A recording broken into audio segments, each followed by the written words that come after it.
जेठानी ने बसाया देवरानी का ससुराल। माधुरी की नई नई शादी हुई थी। उसको अपने ससुराल में आने की बहुत खुशी थी, क्योंकि उसको एक प्यार करने वाली सास और एक समझदार जेठानी रीना मिली थी। माधुरी अपनी जेठानी के साथ मिलकर घर के सारे काम बड़े आराम से कर लेती थी। दोनों बहनों की तरह रहती थी। लेकिन एक शाम माधुरी की पड़ोस में रहने वाली विमला उसकी सास कमला से मिलने आती है और हॉल में सफाई कर रही माधुरी से कहती है, अरे माधुरी बहू, तू भी ना पूरा दिन काम करती रहती है, थोड़ा आराम कर लिया कर, अभी नई बहू है तू। अरे विमला आंटी आप आइए ना। आंटी ये काम तो अपने ही घर के हैं, करने तो पड़ेंगे ना। आइए बैठिए। मैं तो तेरी सास से मिलने आई थी, ज़रा बुला दे, कहाँ है वो? जी अभी बुलाती हूँ। माधुरी अपनी सास को बुला देती है और खुद वापस काम करने लग जाती है। तभी माधुरी के कानों में काम करते हुए विमला की बातें आती है जो उसकी सास कह रही होती है। अरे कमला, मैं तो कहती हूँ तो अपनी नई बहू को अपने बेटे के साथ ज़रा घूमने फिरने भेज दे। कहीं ऐसा ना हो कि तेरी बड़ी बहू की परछाई पड़ जाए और ये भी बच्चे करने के लिए ना कहने लगी। देख विमला, आजकल के बच्चों को अगर मैं ऐसा कुछ बोलूँगी ना तो घर में कलेश करवाने की बात होगी। अब नई नई शादी है उसकी, कैसे कह दूँ कि बहू बच्चा करने की सोचो। वो तो है, लेकिन बच्चा घर में रौनक ले आता है। तेरी बड़ी बहू तो ये रौनक ला नहीं पाई, कम से कम छोटी ही ले आए। अरे छोड़ना ये बातें, और बता तेरी बहू कैसी है? कौन सा महीना चल रहा है उसका? 8वां। मैं तो उसे घर का एक काम करने नहीं देती। अरे मेरे घर में खुशियाँ ला रही है तो उसको तो मैं सर आँखों पर बिठाऊंगी ना। माधुरी उन दोनों की बातें गौर से सुन रही थी और बहुत हद तक विमला की बातें माधुरी के दिल में घर कर जाती है। समय गुजरने के साथ शाम होती है। माधुरी का पति मयंक घर आता है तो माधुरी उसके लिए पानी का ग्लास लाकर उसको देते हुए कहती है, मयंक आज हम कहीं घूमने चले, किसी अच्छी सी रोमांटिक जगह पर।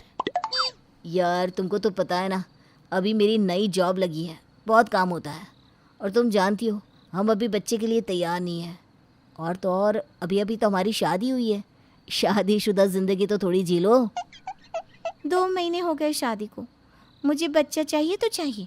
बड़े बूढ़े कहते हैं कि बच्चा सही समय पर हो जाना चाहिए और एक नया मेहमान हमारे बीच के प्यार को और बढ़ाएगा। अरे बस यार माधुरी, बहुत हुआ, हद है तुम्हारी।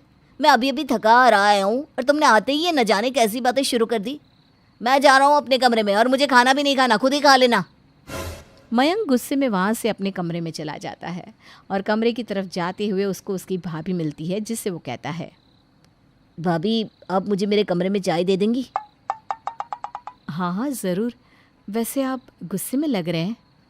नहीं भाभी, ऐसी बात नहीं है। अच्छा मैं जाता हूँ, आप कमरे में दे देना चाय।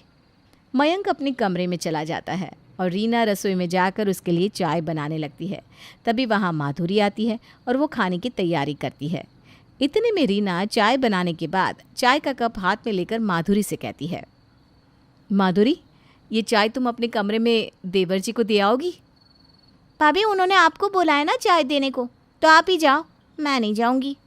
अरे क्या हुआ है, तुम दोनों के बीच लड़ाई हुई है क्या? भाभी आप तो इस बारे में बोलो ही मत, और प्लीज़ जाओ, आप अपना काम करो और मुझे मेरा करने दो। माधुरी की ऐसी बातें रीना को बुरी लगती है, लेकिन वो चाय लेकर मयंक को उसके कमरे में दे आती है। दिन गुजरते हैं। बच्चे की चाह में माधुरी रोज़ मयंक से झगड़े करती। एक सुबह ऑफिस जाने से पहले भी माधुरी मयंक से कहती है, मयंक मुझे नहीं पता, मुझे बच्चा चाहिए। अगर तुमने मेरे साथ मिलकर बच्चे की प्लानिंग नहीं की तो मैं समझूंगी। क्या समझोगी? बोलो ना, क्या समझोगी? यही कि तुम नामर्द हो, तुम्हारे अंदर बच्चा पैदा करने की ताकत ही नहीं है, तभी तो तुम मुझसे डर कर भाग रहे हो। मेरी जिंदगी के साथ खेल खेला है तुमने। माधुरी, आज बोल दिया, लेकिन दोबारा बोला तो मैं भूल जाऊंगा कि तुम मेरी पत्नी हो। सच में आज तुमने हद ही कर दी। अरे बच्चे के पीछे इतनी पागल हो? सिर्फ बच्चा पैदा करने से मतलब होता है क्या? भैया भाभी को देखा, उनकी शादी को 4 साल हो गए, वो लोग कितनी प्लानिंग से चल रहे हैं, लेकिन तुम्हें तो न जाने क्या ही हो गया है। मुझे अब तुमसे बात ही नहीं करनी। इतना बोलकर मयंक अपना बैग उठाकर बिना कुछ खाए पिए ही घर से ऑफिस के लिए निकल जाता है। नीचे उसको रीना भी नाश्ते के लिए रोकती है, लेकिन वो बिना सुने ही चला जाता है। कुछ देर में माधुरी नीचे आती है तो रीना कहती है, माधुरी, देवर जी आज बिना खाए ही ऑफिस चले गए, क्या हुआ? कोई बात हुई है क्या तुम दोनों के बीच? बस भाभी, आपको हमेशा बीच में बोलने की आदत है क्या? और जिस बारे में आपको कोई लेना देना ही नहीं है, वो बात मैं आपको क्यों बताऊं? इतने में वहाँ कमला आ जाती है और माधुरी को ऐसे रीना को जवाब देते हुए देखकर कहती है, छोटी बहू, यह कैसी बातें कर रही है तू बड़ी बहू से? क्या लेना देना नहीं है उसको? बच्चे से माँ जी, भाभी तो बांझ है, शादी के इतने साल बाद भी उनको बच्चा नहीं हुआ। लेकिन मेरी अभी अभी शादी हुई है और मैं समय से बच्चा चाहती हूँ। तो आपका बेटा मुझसे इस बात पर लड़ता है, बताइए इसमें मेरी क्या गलती? मैं नहीं चाहती कि जैसे भाभी को दुनिया ताने मारती है मुझे भी मारे। बहू, किसने कहा तुझसे कि बड़ी बहू बांझ है? कुछ भी? माँ जी, उस दिन मैंने आपकी और विमला आंटी की बात सुन ली थी कि भाभी ने पहले बच्चा प्लान नहीं किया और अब बच्चा नहीं हो रहा। माधुरी उस दिन विमला और कमला की बातें दोनों को बताती है, जिसे सुनकर रीना माधुरी के पास आकर कहती है, क्या माधुरी, बिना बात जाने तुमने अपने मन में न जाने क्या क्या सोच लिया। अरे ऐसा कुछ भी नहीं है कि मैं माँ नहीं बन सकती। बस मैंने और तुम्हारे जेठ जी ने सोचा था कि जब वो बाहर से काम करके एक लंबे समय के लिए घर आएंगे तब हम इस बारे में सोचेंगे।